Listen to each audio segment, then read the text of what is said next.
I'm Vincent Marino, also known as Gigi Portella, and I'm chatting with Stacks. Gigi just got out of prison. Welcome home. Pleasure, thank you. Appreciate you taking the time. I've been waiting for this for quite a while. So where were you born and raised? Boston. And what was your early life like? I mean, you know, we lived in the projects, we played sports, football, baseball, basketball, hockey, you know, basically normal life. And when did you start getting involved with like the wrong people? I mean, you know, it's just like, it's your environment. It's like where you're from, where you live, there's always different elements. You know, the street life, you know what I'm saying? It's just there.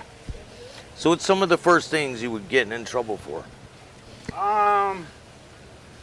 Stolen car, mostly stolen cars, minor stuff, you know what I mean? Did you have any contact with the Angelos? I was friendly, you know, when I got to really know Jerry was in 87 in Charles Street Jail, we became very close. And then 92 in Leavenworth is when I really been very friendly with him.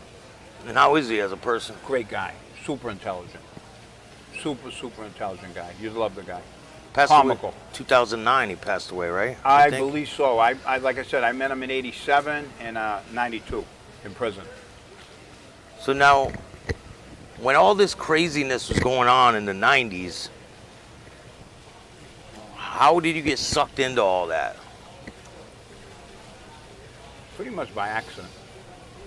I mean, it was just you know, it just fell into it. You know what I'm saying? It was just one of them things.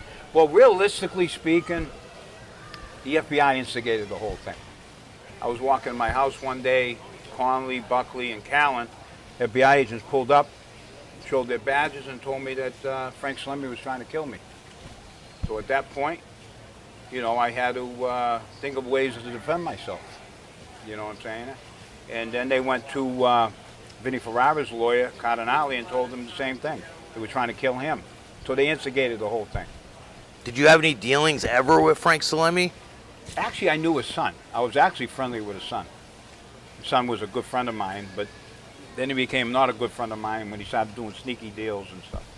You know, backdoor type of stuff, you know what I mean? Where he wasn't a man of his word, you know? Yeah. But what about Bulger? I met him one time. I didn't really care for him. It was just a couple minutes, you know what I mean? Yeah. Yeah. What about Kevin Weeks and the people that were involved with Bulger? I met Kevin in jail. Kevin conducted himself like a gentleman. In jail, he seemed like a nice guy. Seemed more like a businessman.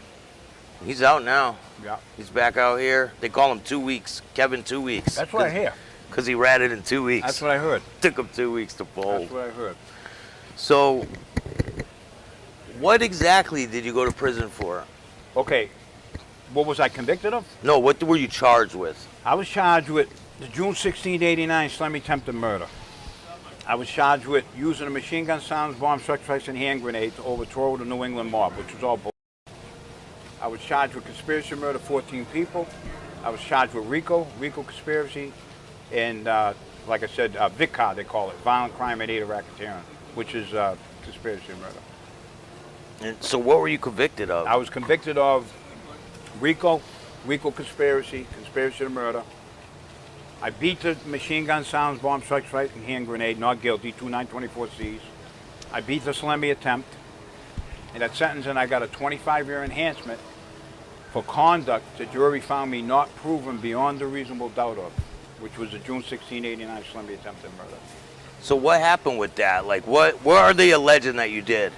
Well, they're claiming that I shot him, but in actuality, it was a charge that was instigated and fomented by the FBI and their informants. And a lot of this stuff, this material, we couldn't get into court during the jury trial, but we ended up still getting a not proven beyond a reasonable doubt for that predicate act. And that sentence, and I got enhanced for it. And for murder, I wasn't even indicted for. So what murder was that? The Sousa murder. And I wasn't even indicted for it, and the judge said I should have reasonably proceeded. So, tell me about when you got shot. that had nothing to do with the mob. It was a fluke incident. Had zero to do with the mob. It was just a fluke situation. So what happened? I'm talking to a couple of people, and the guy seemed like he was paranoid. He was going for his gun. I made a joke of it. Then he found out he was paranoid for no reason. And then another guy pulled out a gun, and what am I going to do, be scared? Where was it? Where did it happen? It was in Revere. Yep. And what I did was I basically did reverse psychology. Instead of being scared and getting shot and getting killed, I acted and attacked him and tried to pull the gun away from him, which probably saved my life. Yeah. And got away. So after you get shot, there's an incident with the FBI that happens at the airport. Right. Well, before that, it happens at the hospital. Can you walk me through what happened there? Basically, I got shot. I went to the hospital. They told me I had to go under general anesthesia to see if the bullet entered any of my organs. So I said, yeah, we can go under general anesthesia. We can go under a regional anesthesia where I'm not going to go under. But they persisted on going under general anesthesia. At some point, they said it was life-threatening and that I should go under, that the bullet could have entered any of my organs and pierced my organs, I could be dying, so I ended up signing off on it. But when I got up, the nurse told me they took my DNA, and I knew there was something funny about it, but nothing extravagant other than they took my DNA. And then when I left Vegas coming from the airport, and I landed at Logan International Airport, the agents pulled out their guns and they told me that they wanted me to sign a release form to give their property back to the CIA and the NSA. And I said, what property? They said, well, we implanted you while you were under general anesthesia for bullet removal at Mass General Hospital in Boston on November 24th, 1996. And they want their property back, and if you signed off, then we'll do a clean surgical removal of it. We'll give it back to the NSA and the CIA, and we'll guarantee you bail. At that point, I was flabbergasted. I was like, you did what? I said, no, I'm not signing nothing. We're not doing no operation, and that's it. Did you believe them? I didn't believe them, but then I did believe them. Do you know what I mean? I was like, I didn't know what to believe. You know what I'm saying? Yeah. So what happens next? How long until do you go to prison and get arrested? Well, then I was in Vegas, and I was coming back to Boston. That's when I got arrested. Oh, they arrested you right at the airport, right? At the airport, coming from Vegas to Boston, yeah. Yeah. So you get arrested. How much is your bond, and how long until you start going to trial? There was no bail. There was no bail. No bail? No bail whatsoever, yeah. Did you have a bunch of co-defendants? There was 15 altogether. Yeah. Were there any names that are pretty big? I mean, there was some names that they were trying to tie to some big stuff, but really they created and manufactured the whole case, is what they did. Would they allege that you were in the mob, right? I mean, that's what they allege. I mean, I'm not involved with anybody.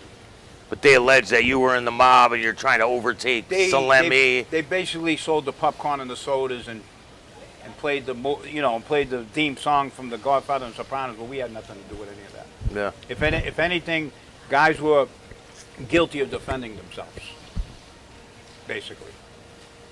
Because how often did the FBI harass you?